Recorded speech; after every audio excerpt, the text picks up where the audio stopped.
Good day and welcome to this special edition of Spotlight we call GM's Corner, a regular series of short conversations with Alamo Way's General Manager Steve Hurwitz about what's on his desk and what's on his mind. Mr. General Manager, hello once again. Well, let's dive right in. This past Sunday was SRO here at the Fairway Clubhouse for the Board of Directors Town Hall hosted by President Rich Barringer and Treasurer Marlene Weaver to discuss and present the board's proposal for a dues increase, which is, of course, going to be on the ballot at the June annual meeting of the association.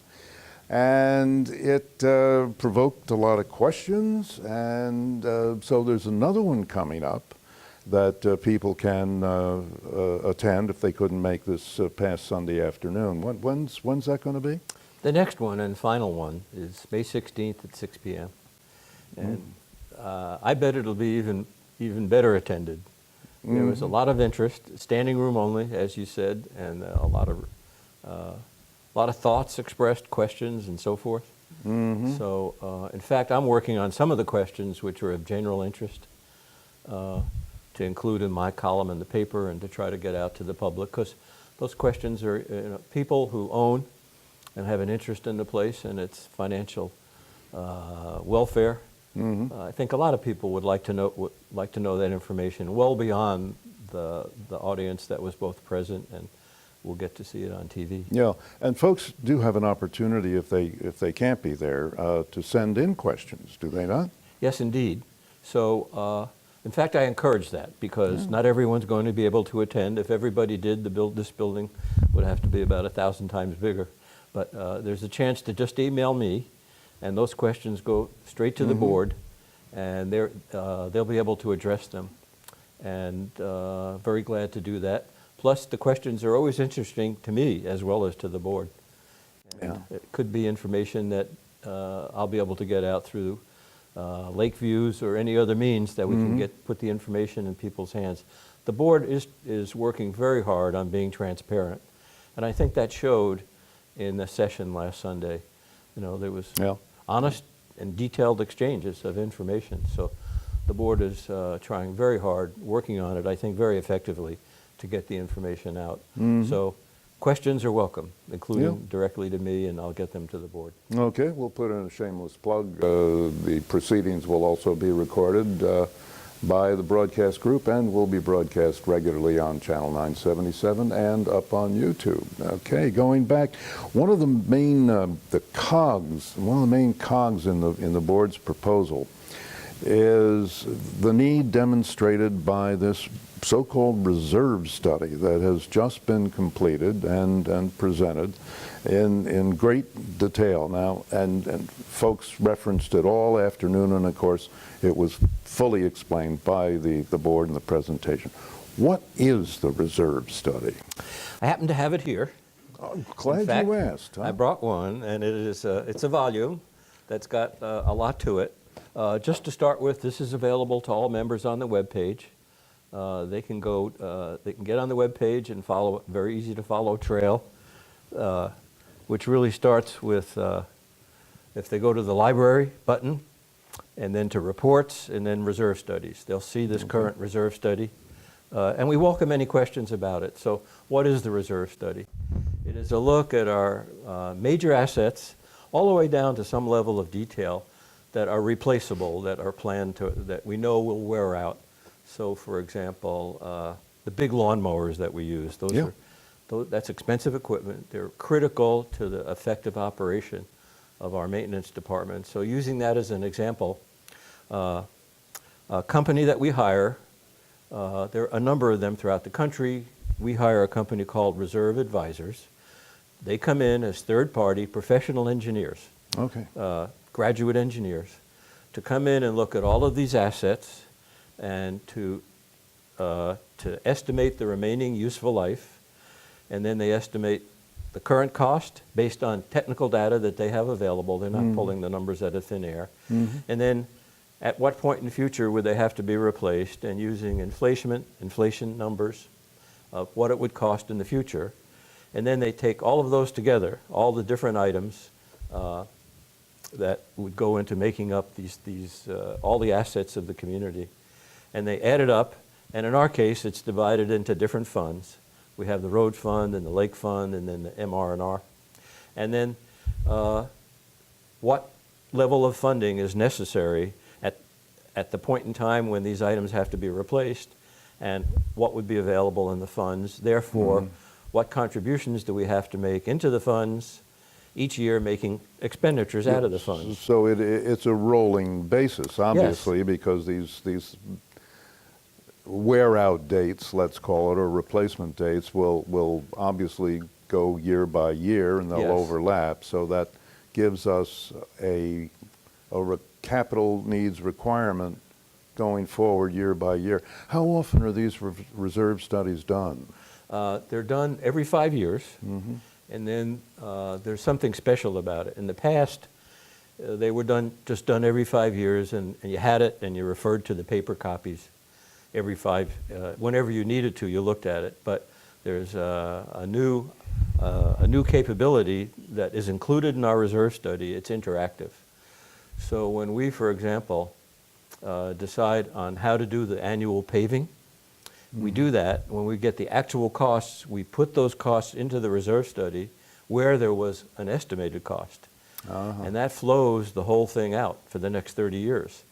So we're already inputting this year's expenses in paving into the study, and it'll tell us, well, what does that do to the road fund in particular for the next 30 years? Then you go backwards from that as to, okay, what kind of funding is needed? So we're actually a year ahead, so to speak. Normally, the reserve study would be just coming out around June or so, but because of the board's concern with the funding, they made what turned out to be a very conservative estimate in asking the community to seriously consider the dues increase of 60, 60, 60 over the next 3 years. And that turned out to be less than what is recommended in the reserve study. However, that doesn't mean we're in deep trouble. It means that the funding the board is asking for is an excellent start, and then we have to adjust it as we go forward. Connected to that is what I just mentioned with paving. We're actually able to do it less expensively than was predicted here, due to, I think, good contract management by the staff, excellent relationship with the contractor, and being, a real good customer. That's important. So the cost is less. So we'll see as time goes along, and it can be adjusted. And it's for future boards to take a look with input from the committees and the community about what funding requirements might be. In the meantime, the staff is doing its best under the leadership of the board and the treasurer and the committees, finance committee, to control cost, to keep it updated. So that's a real plus that we never had before. This will be current information every day, just about. Yeah, I guess translating in effect is, I'm sure hardly any of us ever do it, but as if we buy a new washer and dryer at home, and let's say, figure it at 10 years. Well, we should be taking 1/10 of that, what it's going to take to buy that 10 years from now, and set this aside.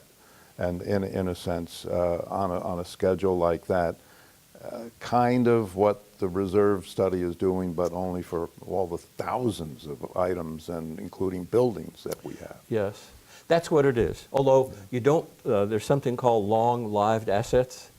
So you actually don't plan to replace buildings, but you replace everything in buildings that would need replacing. The carpets, the lighting, electrical systems, mechanical systems of all kinds, because they do wear out. Sure. The HVAC systems, for example. So I think we're way ahead on that compared to where we might have been in the past with a program that is interactive. And it is kind of interesting. If you take 1/10 each year, that's an approximation. What this does is it takes how your money is going to accumulate with interest and then inflation. And it offsets those, which are not direct offsets. But so it's quite elaborate, but it does give you a cost. And yes, the most prudent person in the world would be putting away $29 a year for a new washing machine or something like that. Yes. Okay. came up often Sunday at the first town hall meeting.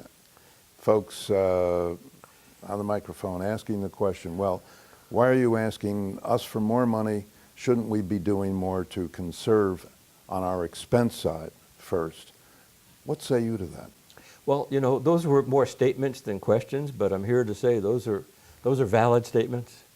And we do work very hard, including what I was just referring to in terms of these kind of long-range costs. But we do look at operations constantly, and we have one that we're working on right now that we think would be about a $10,000 savings potentially. I can't reveal exactly what it is, but we look at them constantly.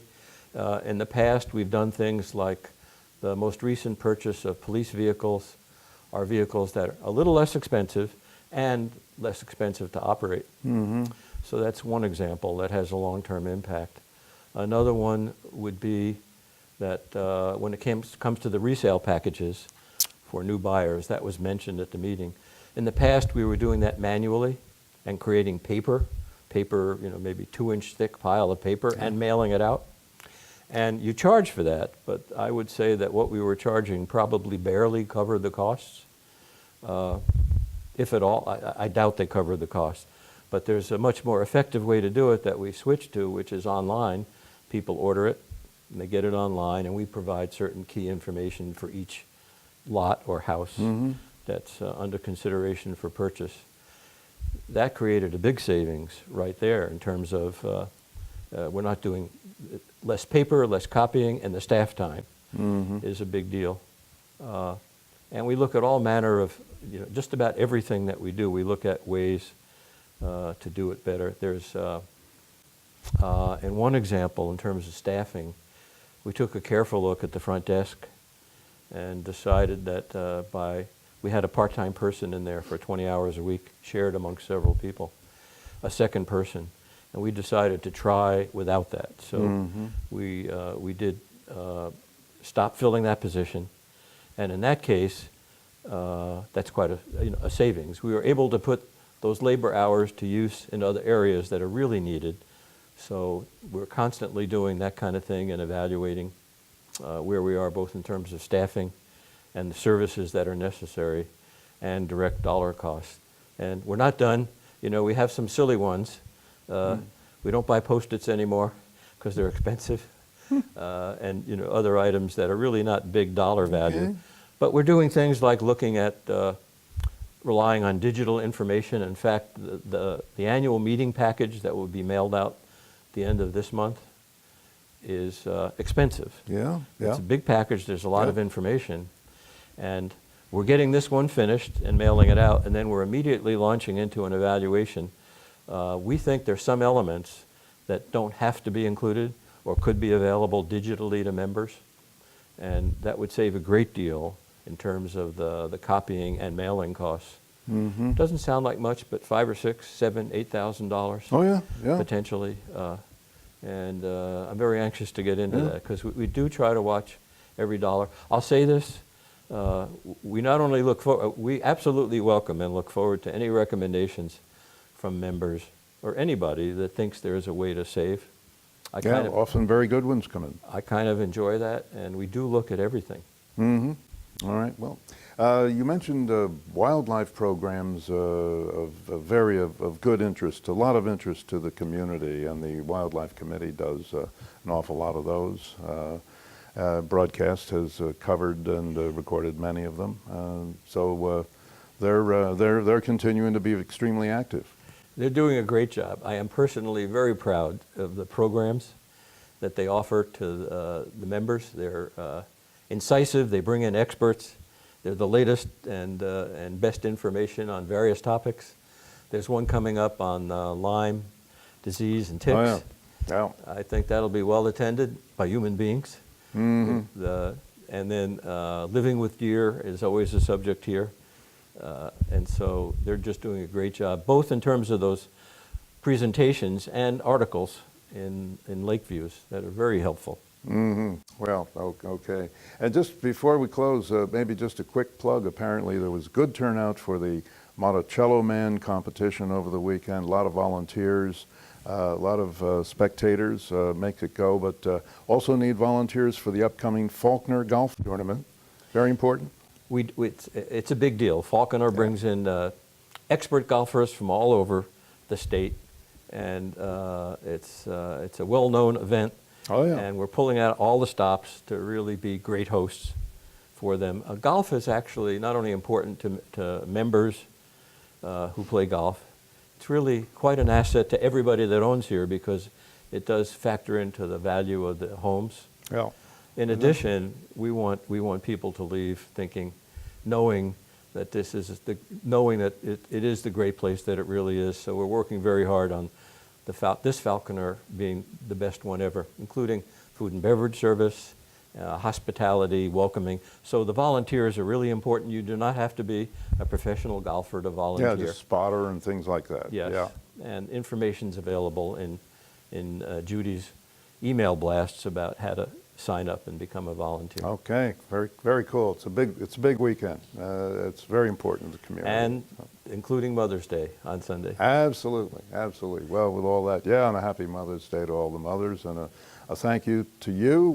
You have been watching the GM's Corner here on Spotlight, the interviews with LMOA's General Manager, Steve Hurwitz. We hope you'll take in future Spotlights, future GM's Corner, and the full range of programming brought to you by the LMOA Broadcast Group. So until we see you again, on behalf of the group, I'm Ron Krause. Thanks very much for watching, and good day.